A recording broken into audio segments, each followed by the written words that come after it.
You're watching Ag News by Cary Sims. Still planting by the calendar? If you garden long enough in East Texas, you'll learn one thing the hard way. The calendar will lie to you.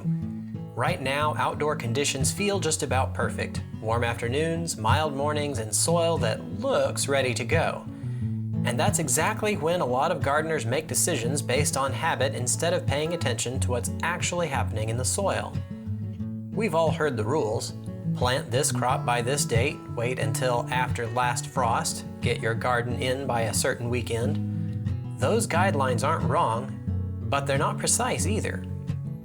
Because seeds and transplants don't read calendars, they respond to conditions. Soil temperature matters more than air temperature.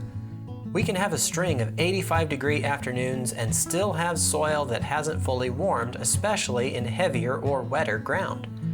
Seeds sit, roots stall, growth slows down, and suddenly you're behind even though you thought you were early. Moisture matters just as much. Working and planting into soil that's too wet might feel productive in the moment, but it creates compaction, poor root development, and problems that last the rest of the season. On the other hand, planting into dry soil without a plan for irrigation can leave seeds struggling to ever get started. Even timing within the day matters.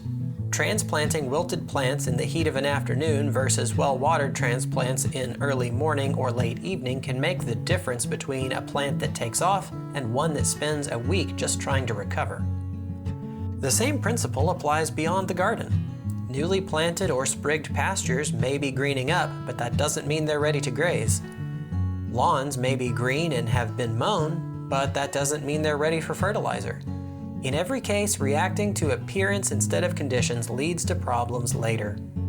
The best growers, whether they're raising tomatoes in their garden or sprigging a new hay meadow, pay attention to what's actually happening around them.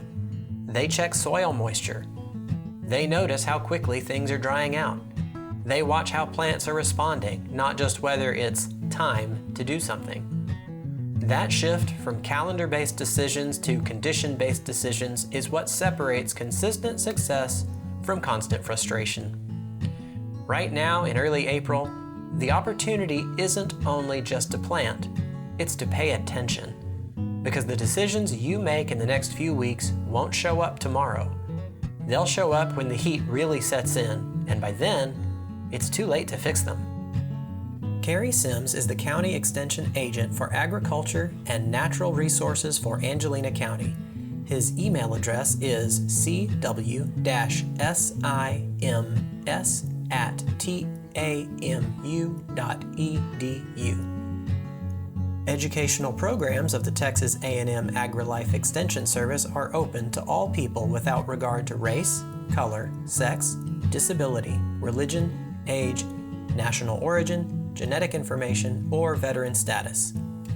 The Texas A&M University System, U.S. Department of Agriculture, and the County Commissioners Court of Texas cooperating.